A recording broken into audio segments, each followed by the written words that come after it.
Вебинары – это такая у нас световая встреча, на которой мы занимаемся вопросами просвещения, просветления, озарения и исцеления. Почему это вопросы взаимосвязаны? Ну, потому что мы работаем здесь со светом. Да? То есть у нас изделия называются светлицы, о которых мы говорим, ну и взаимодействие, которое мы можем здесь реализовать, только чисто вот как бы такие световые. То есть мы можем через световые связи во времени взаимодействовать друг с другом. Да? То есть и первое, что мы можем сделать, это заняться просвещением. То есть мы все светящиеся люди, мы все светимся, и вот мы этим светом друг друга просвещаем. Да? То есть свет этот может дойти до нас через какие-то вот каналы, не обязательно напрямую. Но важно, чтобы у нас были три принципа реализовывались. Да? Принцип контакта, принцип симпатии и принцип подобия. Да, то, чтобы эти три принципа у нас были выполнены. И как результат у нас следующая фаза – это просветление. Да? Почему просветление? Ну, потому что все мы являемся жидкими кристаллами. И для того, чтобы свет куда-то в нас входил, надо, чтобы этот свет вошел в этот жидкий кристалл. Почему? Ну, потому что мы передаем через этот свет какую-то информацию. Да? То есть что, в каком виде эта информация идет? Ну, как некий образ. Если мы смогли этот образ принять в себя, значит, у нас процесс образования произошел, этот образ передался, значит, но это возможно только если у нас светлый кристалл, который способен этот свет принять, да? То есть как бы пропустить сквозь себя. Если кристалл мутный, какие-то есть помехи, то этот процесс просвещения есть, а просветления нет. Ну, третья фаза – это озарение, потому что когда свет вошел, да, то есть часть его поглотилась, этого света, да, то есть как бы есть свет един в трех лицах, свет, который пришел Бог Отец, да, то есть который преломился и ушел насквозь, это Бог Сын, и тот, который внутри остался, Бог Дух Святой, как некое накопление энергии световой, которую мы можем в себя принять. Да? То есть вот этот образ у нас уже в нас вошел, и он дополнил нам некую картину, в результате которой у нас появился новый свет. Да? То есть внутри у нас произошел синтез, и у нас вот произошло озарение как результат появления некого нового света, которого до этого в нас не было.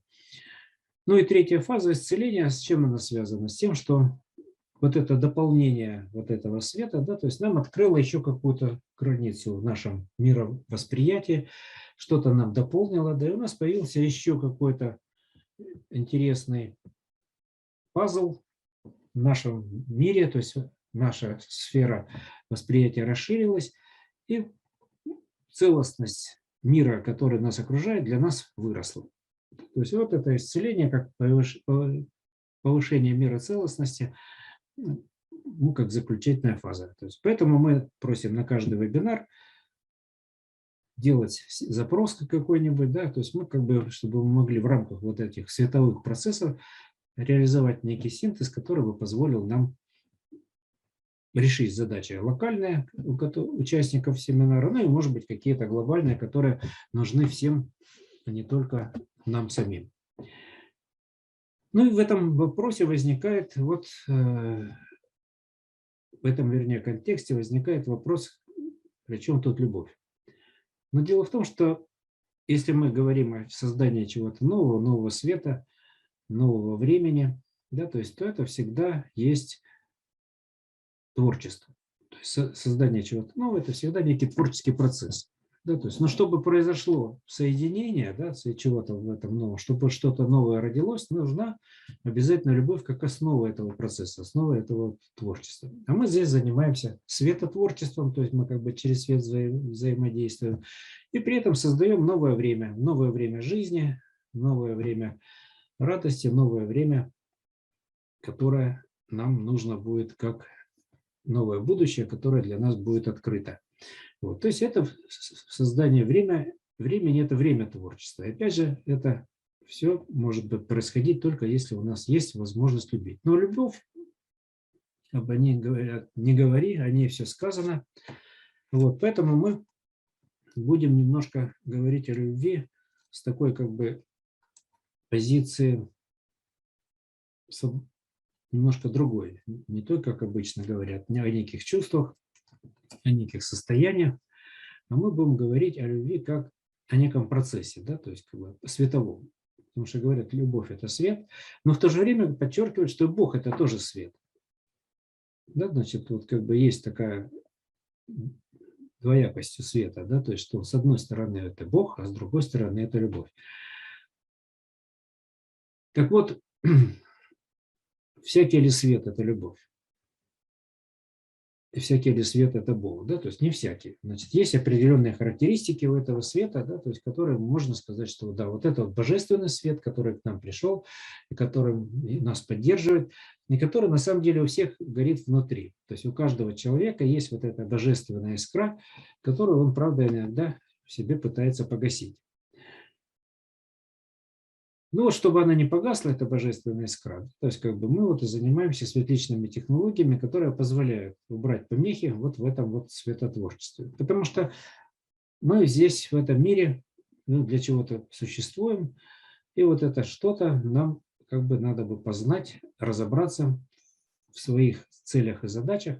И поэтому мы здесь вот иногда собираемся вместе с тем, чтобы попробовать с одной стороны в чем-то разобраться, а в другом наметить некие пути развития. Ну и вот здесь мы сегодня попробуем поговорить о любви как возможности синтеза. Ну, то есть в мире есть два процесса, ну как бы так глобально. Процесс синтеза и процесс распада. Два процесса этих как бы вроде бы как конкурируют, но с другой стороны это на самом деле не конкуренция. Но вот иногда, чтобы вот что-то создать, да, то есть надо чего-то развалить. Почему? Ну, нам элементная база нужна. Если мы говорим о веществе, да, то есть нам надо из какого-то одного вещества создать что-то другое вещество. Ну, как мы в прошлый раз занимались таким синтезом, когда мы трансформировали какие-то предметы из одного в другой, предполагая, что все равно все вещества сделаны из чего-то одного.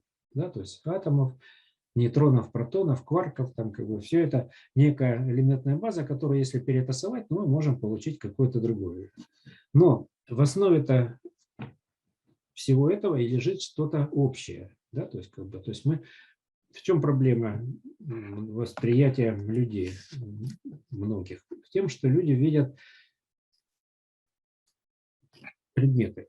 То есть вокруг мы видим, да, то есть что? Отраженный свет.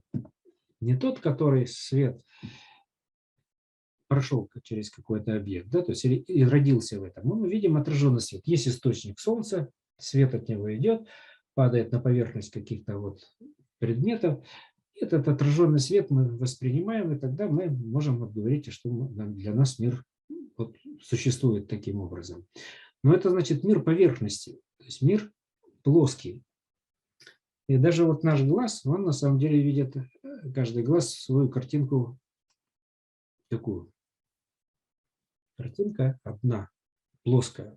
А второй глаз видит другую картинку. Но есть между ними некая разница. Да? То есть мозг уже сам синтезирует образ как некий объем.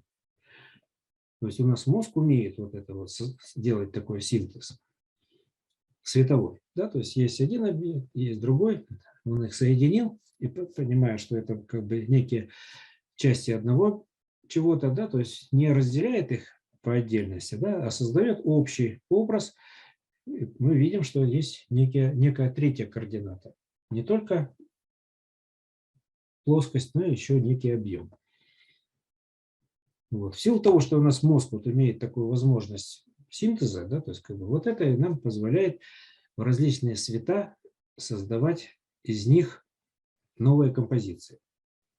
Новые многомерные композиции, потому что мы можем наращивать мерность, у нас в это качество заложено как бы вот Творцом. Тем более говорят, что мы все по образу и подобию, да, то есть созданы, значит, у нас есть вот это качество, с одной стороны, светить, да, то есть это можно измерить кириллиановской аппаратурой, например, и есть качество творить. И вот это качество творить, оно без любви, к сожалению, не существует. Ну, как бы вот оно взаимосвязано. Почему? Ну, потому что когда вот говорят любовь, есть, допустим, один объект, есть другой, и между ними есть любовь. Вот видите, как интересно. Получается, что она не в одном объекте, не в другом, а она между. Вот это вот между как раз, как некое объединение, это вот то самое, что, в общем-то говоря, чему нас следует учиться. Но, к сожалению, в школах это не проходит,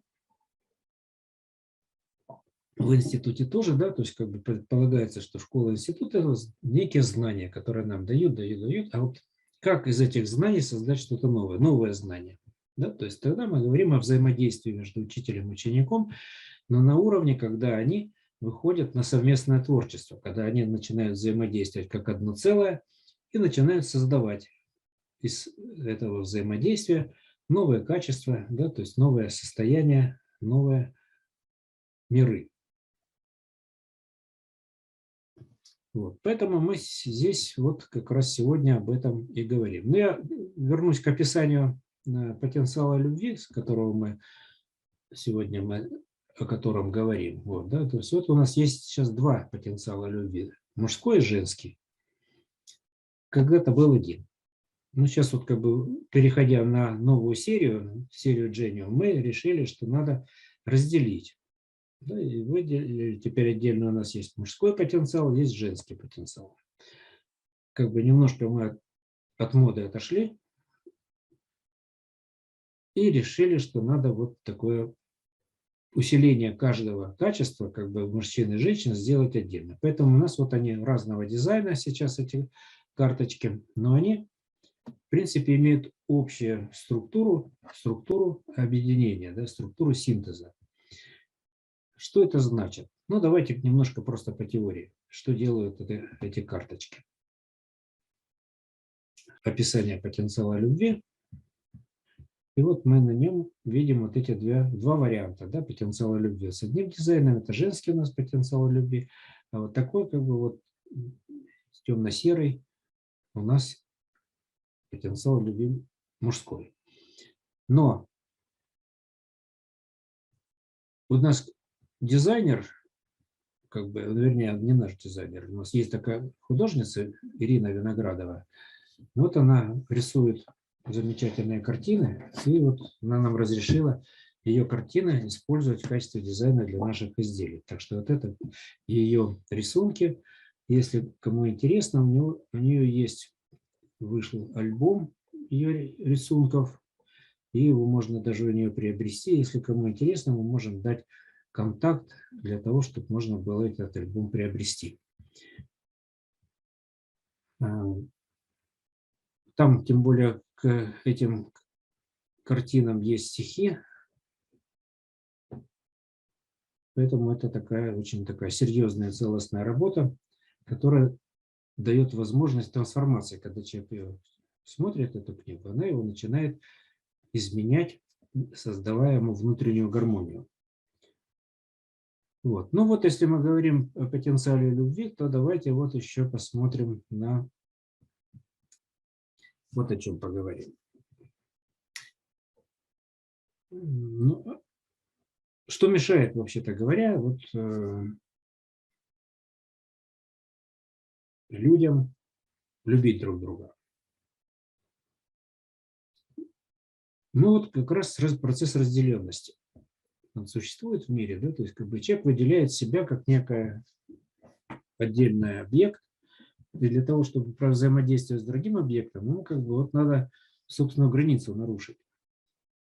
Ну вот если мы говорим, что у нас есть нечто общее, что мы внутри каждого имеется, не только вот как бы внешний образ, а есть некое внутреннее содержание, то вот есть такая, много как бы на эту тему разговоров в интернете, что это нечто, что есть у каждого человека, некая его божественная ипостась, но ее вот, к сожалению, мы видим только в себе, а в других ее сложно заметить.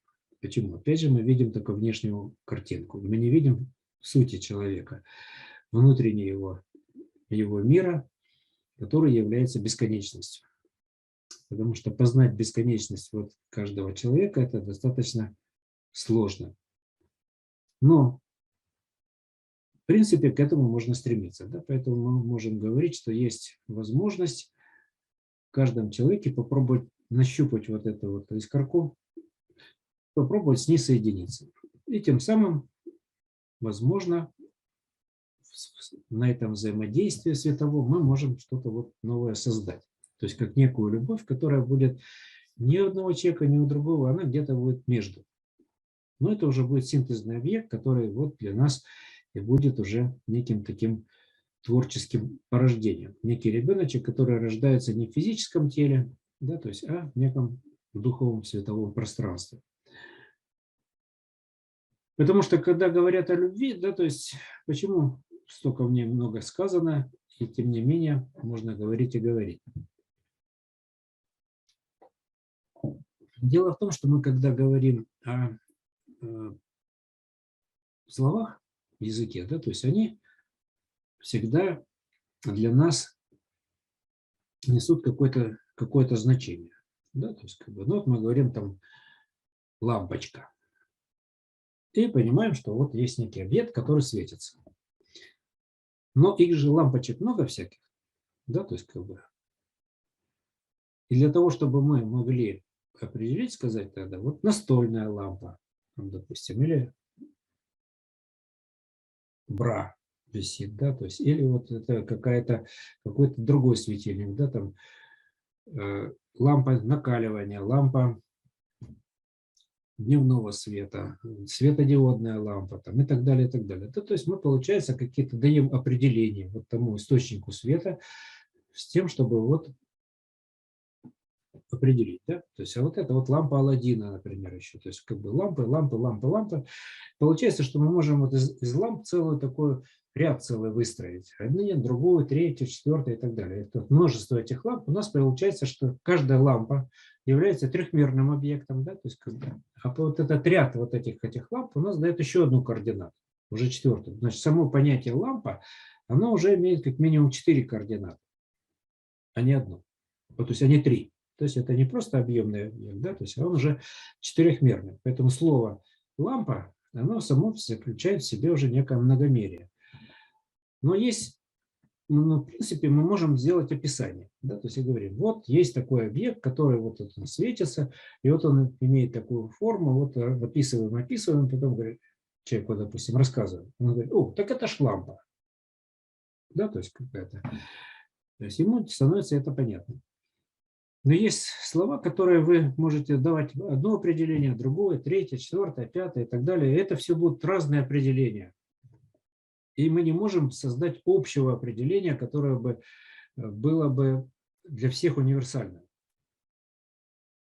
Вот, например, слово информация. Да, то есть каждый понимает по-своему.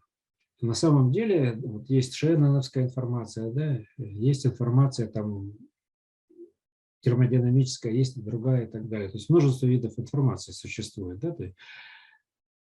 И поэтому есть даже диссертация на эту тему, в которой человек собрал около 120 различных определений слова информация. Но общего он так и не вывел.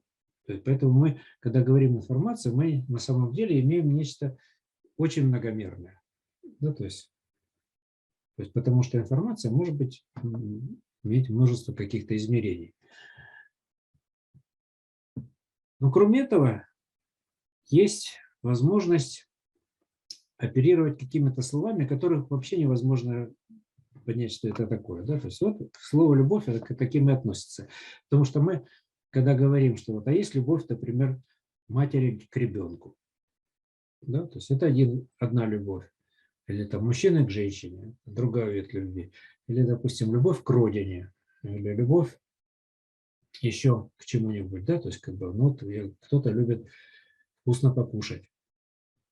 Но это тоже любовь. Да, то есть как бы вот множество разных видов любви, которых мы тоже как-то вот только можем, даже вот тот вид любви, допустим, попробуйте описать там любовь матери к ребенку. это надо уж очень долго постараться, потому что есть разные тоже нюансы, там много разных тонкостей. Всего этого понятие любовь – это вообще что-то многомерное. Но мы можем говорить, например, о некой сложности, да, при взаимодействии этих систем. Почему?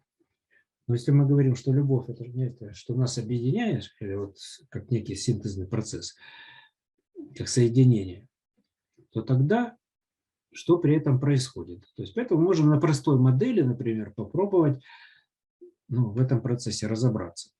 Вот в описании потенциала любви, вот там есть некие графики. Если кто смотрит это описание, то вот давайте мы эти графики сейчас посмотрим. Значит, вот, допустим, есть некий объект. У него есть некая функция, волновая функция или еще что-нибудь, которая описывает этот объект. Да, то есть есть координата, как некий параметр, внутренний параметр системы. Да, то есть, вот есть некая, скажем так, человек это или еще что-то. Вот есть у него, как такую абстрактную модель берем.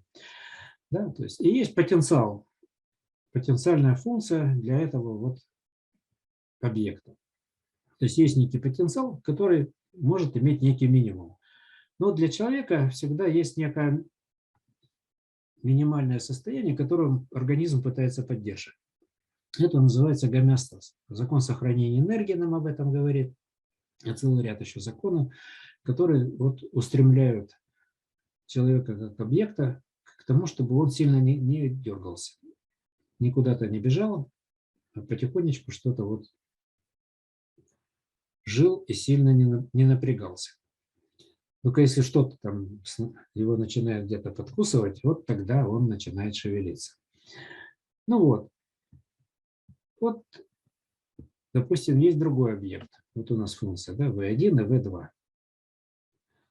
Значит, и у одного объекта есть некий минимум его устойчивого состояния, у другого человека есть некий минимум некого устойчивого состояния. Вот эти два объекта начинают взаимодействовать.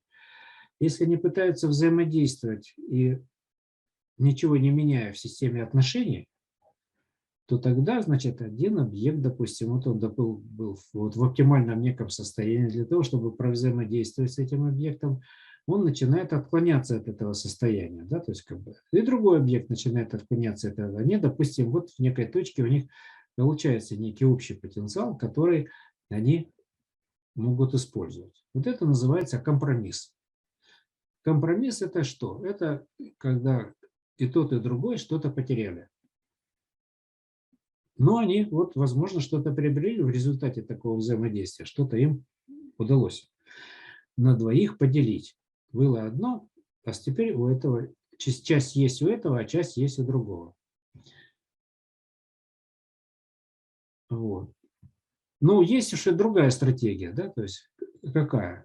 Создать общий потенциал, да, то есть некую функцию, которая бы имела вот эти два минимума, но это была бы общая функция для одного объекта и для другого. Но эта функция, которая описывает более сложную, имеет математическую запись. То есть поэтому мы, когда говорим об неком объединении, да, то есть когда мы получаем приращение и у одного, и у другого, есть плюс, да, когда выигрыш идет и у одного, и у другого, то это как раз и есть не компромисс, да, то есть, а совсем другой процесс, который мы можем назвать интеграция. Да, то есть вот некое объединение, как некая интегральная какая-то. То есть что-то было одно, что-то другое, но когда это сложилось вместе, это стало совсем другим. Не тем, что было раньше, а что-то новенькое появилось. Да, то есть вот появилась некая новая потенциальная функция. Это мы вот так в рамках абстракции пока разбираем эту модель. Почему? Ну потому что раз мы говорим, что любовь позволяет нам что-то синтезировать, то значит мы можем эту модель использовать как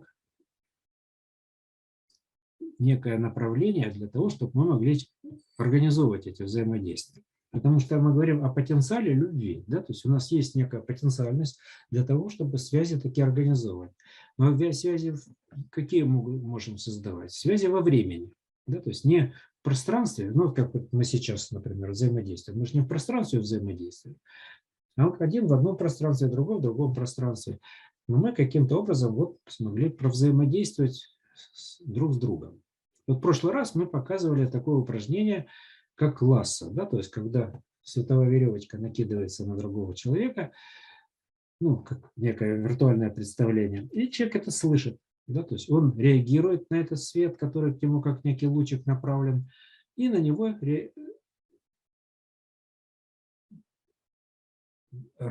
меняет свое движение, например. Да? То есть он стоял, а потом начал двигаться. Значит, мы можем через вот такую систему отношений налаживать связи во времени. Потому что когда мы связи во времени, они не зависят от расстояния.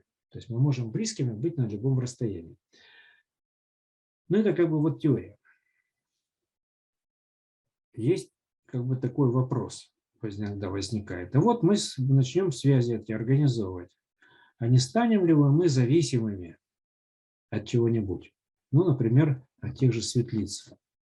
Вот я, например, пользуюсь этими светлицами, а потом, допустим, у меня нет. Я же теперь... Мне хуже станет же, потому, когда у меня светлицы не будет. Или вот человек, я с ним повзаимодействовал, привык к нему там, уже как бы вот привык. А потом вдруг человек теряется с моей зоны взаимодействия. Да? То есть как бы получается, что я чего-то потерял. Но вот когда мы говорим о любви, вот тут как раз человек ничего не теряет, но только приобретает. Почему? Потому что это некий дополнительный свет, который начинает поддерживать одного и другого человека. До этого у него не было, у них не было этого, а тут у них есть. И все как бы часто боятся потерять независимость. Но ведь на самом деле независимость – это иллюзия. Потому что мы все зависимы от чего-нибудь, от обстоятельств. И мы передаем себя в зависимость другим людям постоянно. Только как-то этого не замечаем. Ну, например, да, то есть вот я вышел из дома, сел в автобус. Ведь теперь я зависим от водителя этого автобуса. Потому что от его настроения, от его как бы добросовестности и так далее. Да? То есть, как бы... Или я, допустим, зашел в какой-нибудь ресторан и стал кушать. Я зависим от официанта, я зависим от повара и так далее. То есть мы все время как бы вступаем в некие взаимодействия, которое на самом деле зависимость представляет. То есть, ну, кратковременно. Был зависим немножко от этого, потом от этого, потом от этого. Да? То есть, как бы, поэтому абсолютной независимости не бывает никогда. Мы всегда, то есть мы зависимы, например, от воздуха, которым мы дышим. Если его не будет, ну, мы погибнем в течение там, нескольких минут. От воды, которую мы пьем. Если ее не будет, то тоже где-то неделя, там, не больше, и человек погибает. То есть очень много различных вещей, от которых мы зависим. Поэтому, чтобы стать независимым, надо зависимость повысить. Чтобы мы могли зависимость эту организовать в любой момент с кем угодно. То есть вот как бы нам надо чего-то, да, то есть мы же не боимся, что мы вот вышли из дома, сели в автобус, и там сразу с нами что-то случится. Да, бывает так вот, в автобус поехал, в аварию попал. Теперь автобусами не ездить, что ли, да, то есть и еду вообще никакую не кушать, потому что где-то, когда-то, в каком-то этом, кто-то там отравился какой-то едой. Поэтому основная задача как бы вот для человека научиться быть зависимым от всего сразу, чтобы на любом расстоянии он мог быть воспринимать другого человека, да, то есть как бы тогда эта связь для него всегда будет доступна. Поэтому давайте поговорим о зависимости от света. Вот у нас тут есть сколько? Две светы, да? Полякова и Фролова. Вот они же отличаются по свету, да? То есть одни характеристики световые, другие световые характеристики. Но что-то их объединяет. Имя, видите, у них и то, и другое есть свет в имени. Но на самом деле у них есть еще свет, который внутри есть, да, то есть некий божественный. То есть где-то на каком-то уровне, на физическом, на уровне физических структур, они друг с другом связаны. Но только мы этого света, может быть, не замечаем, да, то есть мы не можем его прочувствовать. Мы не можем, может, и можем его почувствовать, но для нам надо этому научиться. Научиться выделять этот свет, да, то есть и вот с этим светом и жить на этом свете, чтобы можно было. Не когда-то там, когда жизнь наладится, а чтобы это можно было делать здесь и сейчас. Поэтому вот светлицы потенциала любви – это светлицы, которые помогают налаживать вот эти световые связи с другими людьми. И не только с людьми на самом деле. Да, то есть, и поэтому это не значит, что если человек взял эту светлицу, и после этого там, женщина взяла светлицу, а теперь она замуж сразу выйдет. Почему? Ну, потому что замуж выйти – это не значит, что любовь найти. А вот любовь – это совсем другая штука. Она может быть с замужеством не всегда и связана. А бывает и связано, да? То есть очень хотелось бы, чтобы это было и то, и другое.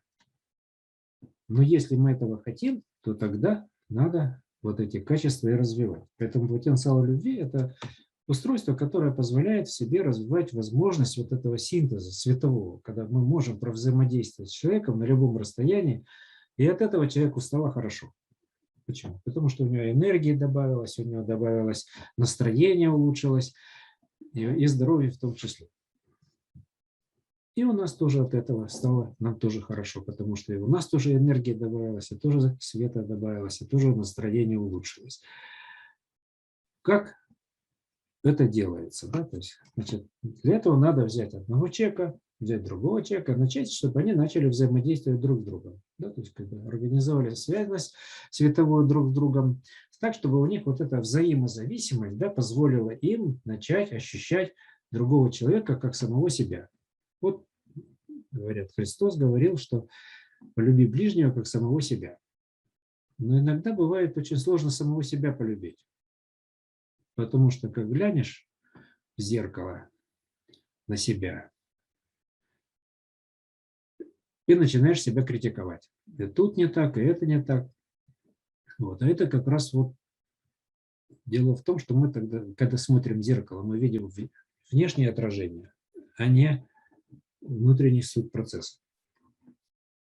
Вот. Поэтому мы будем говорить о системах в взаимодействии световом, как бы подразумевая, когда мы говорим о потенциале любви. Есть один человек, его потенциал, есть другой человек потенциал, у него свой собственный потенциал, но когда они начинают взаимодействовать, они начинают друг друга взаимоусиливать. Ну вот бывает иногда, конечно, свет, который в нас попадает, это не тот свет, который нам надо. Ну, например, радиация, да, то есть это же тоже свет, гамма-излучение.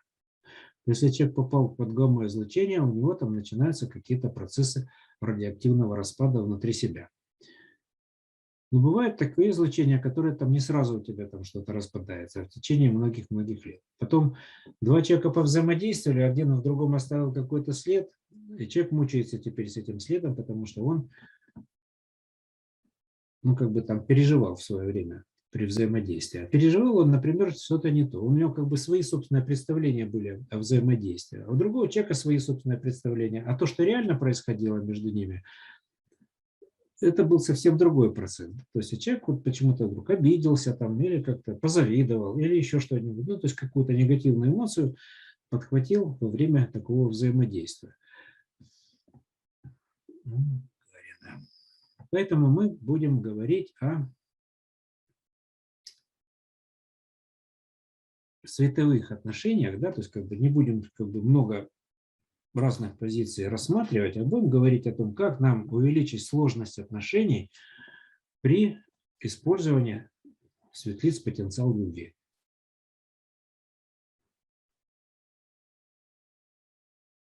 Но для этого мы будем вот какие-то упражнения делать. То есть мы будем рассматривать человека, да, вот как некую систему, и другого человека как некую систему, да, то есть рассматривать эволюцию их отношений. Потому что мы все время эволюционируем. То есть и мы двигаемся в сторону лучше, ну, какой-то там, развиваемся, говорим, да, то есть двигаемся и усложняемся. Но вот это усложнение, оно к чему-то, да, то есть чтобы какие-то функции новые у нас появились или стали нам доступны эти функции. Поэтому любая идеальная система, да, то есть это система, в которой функции есть, а системы нет. То есть вот, что происходит в переходе на надсистему, да, то есть как бы тогда элементы подсистемы перестают быть значимые, да, то есть, а значимым становится надсистема. То же самое происходит, когда мы говорим вот о взаимодействиях световых отношений. Если мы хотим, чтобы у нас появилась некая новая функция, то есть новый потенциал, нового качества, то тогда нам надо выйти на другой уровень сложности, на другой уровень отношений. Да? То есть для этого надо взять что-то одно, взять что-то другое и с этим соединить. Но вот у нас еще есть карточка от Радама заявлена. Да? То есть для чего она нужна? Она нужна только для того, чтобы можно было от чего-то избавиться. От чего-то нам не нужно. Потому что от рада, да, то есть от чего? От какого-то радиоактивного излучения мы избавляемся с помощью этой системы. Да? То есть каким образом? Ну, давайте сейчас попробуем понять это дело. То есть мы уже говорили о модели, да, когда у нас есть тени. Вот мы, допустим, видим тень на столе. Ну, вот лампочка светит, да, то есть мы видим тень от одной руки. И вот тень есть от другой руки. Давайте попробуйте сделать на столе у себя тень от одной руки и от другой руки. Если свет у вас откуда падает? Сверху или сбоку? Вот. И мы видим, что две тени могут взаимодействовать друг с другом. Да? То есть одна тень, допустим, начинает въезжать на другую тень. Но в принципе-то они же на разных уровнях, вот руки, например, могут не пересекаться, а тени над столом пересекаются, да, то есть как бы взаимодействуют. Одна тень, как бы кажется, что одна нападает на другого человека, например, да, то есть, как бы, то есть это опять же иллюзия. Иллюзия того, что как бы какой-то свет, он плохой, например, да, то есть в нас вошел, а другой свет хороший, и мы с ним никак не можем взаимодействовать. Ну, как бы свет закапсулировался, он у нас сидит. Ну, вот иногда от него и надо очиститься. Да? То есть или открыть условия, чтобы мы могли убрать, чтобы разъединиться, надо тоже на другой уровень выйти. Да? Вот здесь у нас, видите, мы в тени соединились, но это же на плоскости. А в другом измерении, в объеме, они не взаимодействуют друг с другом. Поэтому, если мы хотим развести что-то на плоскости, нам надо выйти в другое измерение и там развести. Ну, то есть тогда одна часть идет туда, куда и надо, другая часть в другую сторону, и они перестают мешать друг другу, наводить, как говорится, тень на плетень.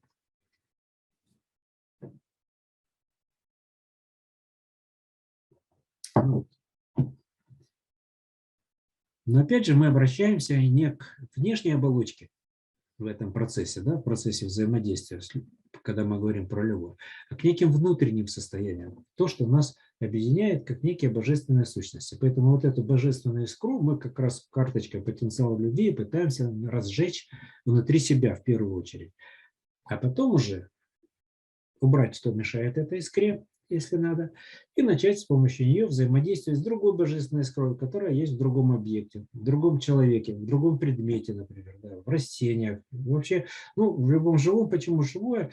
Живое, оно более сложное, чем технические системы. И поэтому живое, оно всегда может обеспечить нам совершенно другой уровень взаимодействия. Да? То есть, вот, например, когда мы были в Шри-Ланке, то мы видели последствия страшного цунами, которое смыло там несколько тысяч человек в этой маленькой стране.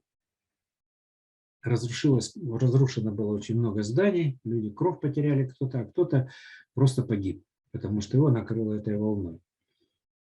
Но вот оказалось, что ни одно животное как бы не пострадало при этом. То есть слоны, например, если там они где-то были на берегу, они хватали своих хозяев и утаскивали их подальше от моря. И тем самым спасли. Поэтому вот живой объект, он может предвидеть изменения какие-то в будущем и выработать некую стратегию движения в настоящем так, чтобы избежать какой-то вот катастрофы в будущем. Поэтому если мы говорим о живых системах, да, то есть, то тогда живые системы как раз и могут вот порождать вот эти синтезные процессы, и с ними мы можем вот таким образом взаимодействовать, как системы, создающие новый свет. А через него-то можно как раз налаживать взаимодействие с другими людьми. Можно в этом процессе быть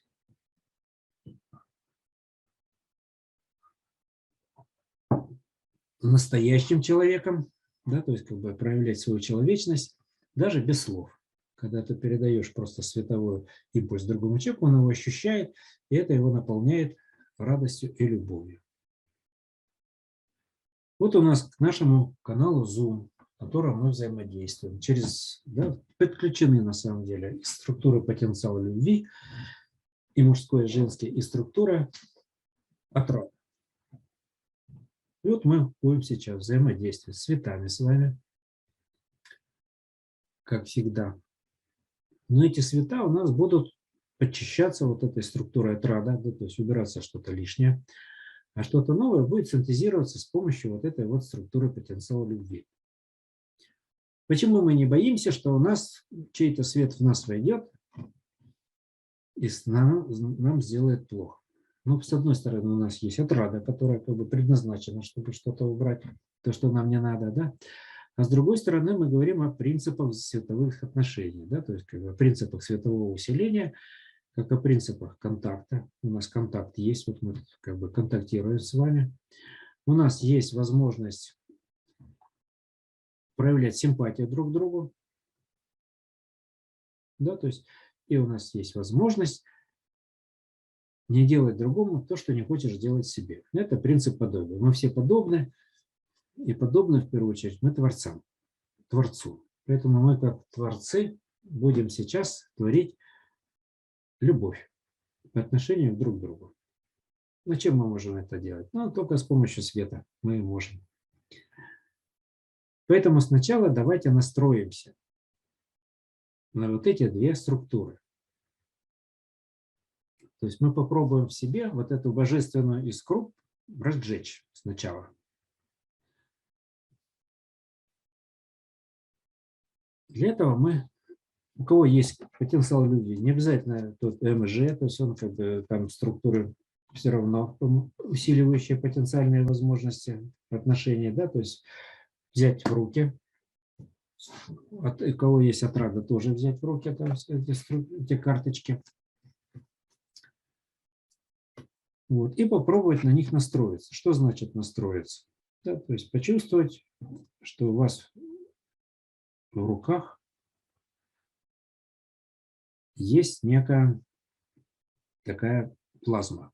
Ну, как бы вы взяли вот в руки, да, то есть и как некие такие шарики плазменные у вас есть в руках. Отрада и потенциал любви. Но они-то разные, да, то есть как бы и они по-разному воспринимаются. В одной руке у нас одна рука взаимодействует с отрадой. Давайте мы ее возьмем в левую руку. А правую руку возьмем потенциал любви. Если его нету потенциала любви, но мы вот его как бы пытаемся ощутить вот из этого света, который от нас идет от экрана. Потому что мы говорим, каналу Zoom у нас есть технология соединения с любым сайтом, с любым каналом. Мы можем соединять светличные структуры. И это можно использовать и в бизнесе, и в личной жизни. Поэтому давайте настроимся. И ощутили, да, вот как бы представьте себе, что у вас в руках, в каждой руке есть по шарику такого плазменного. Как бы они лежат у вас в руках.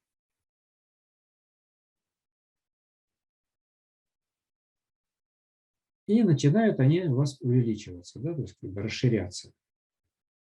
Расширяются, и потихонечку вы как бы покрываетесь, вот начиная с одной руки, вот эта вот как бы плазма начинает растекаться у вас по руке. Не шарик катится, да, шарик как лежал, так, но он расширяется, и у вас по рукам, по одной руке начинает растекаться плазма, и по другой, да, то есть по одной у нас такая прохладная и освежающая как бы от потенциала, а от любви потенциала какая-то другая. Вот какая другая, она может быть у каждого своя. Да, то есть и вот мы начинаем ощущать, как вот это вот у нас растекается вот эта вот плазма по нашему телу. И где-то они встречаются у нас, да, то есть по рукам, потом по спине, по груди. И мы начинаем ощущать, как мы наполняемся этой плазмой световой, и она начинает взаимодействовать друг с другом. Да, то есть как бы эти две структуры начинают взаимодействовать, и мы начинаем ощущать вот это взаимодействие внутри себя, как такое некое проникновение внутрь. И вот мы уже как бы такой смешанный свет у нас. И та, и другая светлица в нас есть. И мы такой уже, как бы, такой общий такой шарик у нас световой. Отрадно-потенциальный. Потенциал любви смешался со светом отрады. И вот мы уже, с одной стороны, отрада нас начинает вычищать, убирать нам какие-то структуры, которые нам лишние, и в данный момент нам могут они не понадобиться в данном синтезе. А потом, ну вот мы как бы настроились. Да, то есть вот у нас есть такая настройка, ощутили. Вот теперь пытаемся вот это, в этом состоянии сидеть. Ну, это как бы в таком облаке. Каждый оказался в таком световом облаке, и вот мы сидим в этом световом облаке и наблюдаем, что же с нами в этом происходит. Но теперь давайте мы попробуем повзаимодействовать друг с другом. Во взаимодействии. Мы будем сейчас делать световой массаж друг другу. Да, то есть язык любви, язык прикосновения. Вот мы будем друг друга касаться светом вот этих вот, которые у нас есть.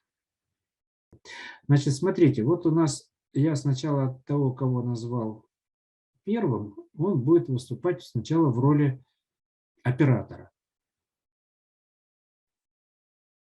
Всем понятно, кто такие операторы? Эксперты-операторы – это у нас просто, условно говоря, в любом взаимодействии мы или эксперт, или оператор, а может быть одновременно. Ну, например, я сейчас это поясню, как бы, да, ну, учитель-ученик, вот, например, да, учитель у нас как оператор передает некий свет знаний своему ученику, а ученик, он этот свет знаний в себе трансформирует и по обратной связи дает учителю связь, чтобы учитель понимал, что же там с учеником происходит. Врач и пациент, да, то есть как бы это другая. Врач как оператор, сначала как эксперт сканирует больного, да, то есть как бы он пытается понять, что с ним происходит, потом как оператор изменяет его состояние на состояние здоровья. Вот, ну и так далее. То есть мы как бы вот в любых взаимодействиях мы будем и экспертами, и операторами одновременно. Но здесь мы немножко сейчас разделим. Да? То есть у нас операторы будут делать одно, а эксперты будут делать другое сначала. Да? То есть как бы, что будут делать эксперты? Эксперты повернутся сейчас к экранам спиной, да? То есть как бы, и будет слушать, что оператор с ними как бы вот пытается. Операторы что будут делать? Они будут просто касаться своим светом, да, то есть можно руками как бы вот пытаться понять, что у нас есть лучики, которые у нас идут. Да. Можно просто взглядом, да, то есть как бы, можно вот из сердечной чакры у нас есть некий луч, который мы передаем. Поэтому мы просто как бы оператор вот этот свой свет передает эксперту, да, то есть как бы пытаясь его коснуться, вот этим вот светом как бы погладить. Да, то есть как бы, ну, сделать такой световой массаж. Так как у нас этот свет активирован потенциалом любви и отрадой, да, то есть как бы, то это будет свет, который дает некие ощущабельность. С одной стороны, у вас есть вот настрой на эти два изделия, да, то есть, а с другой стороны, вы попробуйте ощутить, какие у вас в теле возникают ощущения, что с вами происходит, Может быть, вы по чакрам будете смотреть, что с вами происходит. Может быть, просто где-то в теле какие-то отклики. Ну, короче, мы пытаемся вот эту световую связь наладить. Но ввиду того, что оператор, он еще и эксперт, он по обратной связи пытается понять, что там происходит с экспертом, и что-то там ему добавить хорошего, чтобы у него было еще лучше, чем было. Да, то есть как бы мы передаем как бы некую световую энергию, которая наполняет другого человека, мы пытаемся эту связь усилить. То есть это двусторонняя связь. Она как бы любовь в кольцо, но у кольца нет ни начала, ни конца. То есть как бы есть свет, который идет к эксперту, а от эксперта идет световой поток обратно. И как бы есть вот такое, как бы получается, кольцо. Поэтому у нас вот есть такие колечки. Но так как эти карты делают еще мебиусное замыкание во времени, то у нас получается связь не в пространстве, а во времени. Мы эту связь можем ощутить. Мы просто будем сидеть и слушать. А я буду в этот момент, может быть, еще что-то комментировать. Да? Ну что, давайте тогда, кто у нас эксперты, поворачиваемся спиной к экрану. Кто у нас? Так, операторы, значит, что делают операторы? Они делают очень так аккуратно, да, то есть как бы с любовью, да, то есть пытаются вот этими световыми лучиками своими наполнить, вот и почувствовать, где там что-то ему не хватает, и того вот туда же это и усилить. Ну, да, я потом подскажу. Хорошо, да? Ну, давайте. Тогда начнем. Я включу музыку, и она потихонечку будет играть, я, может, что-то буду при этом говорить. Ну вот. А теперь меняемся. Теперь у нас разворачиваются те, кто были эксперты, да, теперь они становятся операторами. То есть теперь они будут транслировать свой поток света, да, то есть эксперты разворачиваются спиной. Вот, и начинают слушать, как их прикасаются к ним лучики света, которые идут у них от нашего экрана. Ну, продолжим. Музыка та же. Ну вот, спасибо. Вот. Ну вот мы как бы так немножко размялись. Друг друга потрогали, проявили трогательность в наших отношениях. И немножко вот ощутили световое взаимодействие с помощью потенциала любви и отрады. А теперь давайте увеличим масштаб. Значит, теперь представим, что у нас вот наше вот это световое облако, которое нас окружает, которое вот мы сейчас как бы сформировали вокруг себя с помощью карты отрады и потенциала любви, оно начинает расширяться. Да, то есть, и вот это расширение мы как бы будем ощущать, как оно у нас. Также мы передаем вокруг себя, начинаем передавать на свой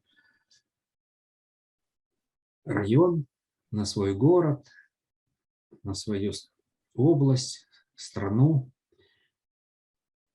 землю.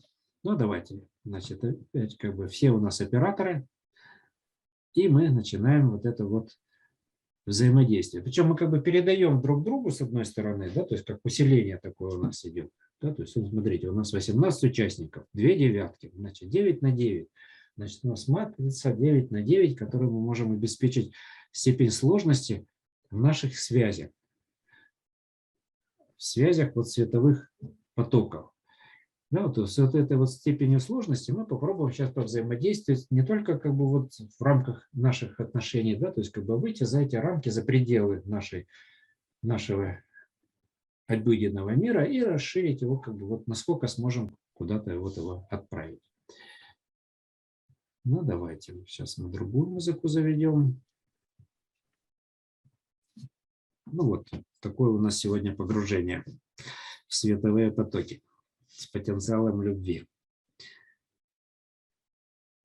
Ну, давайте поделимся впечатлениями. Какие были впечатления у участников от нашей световой встречи?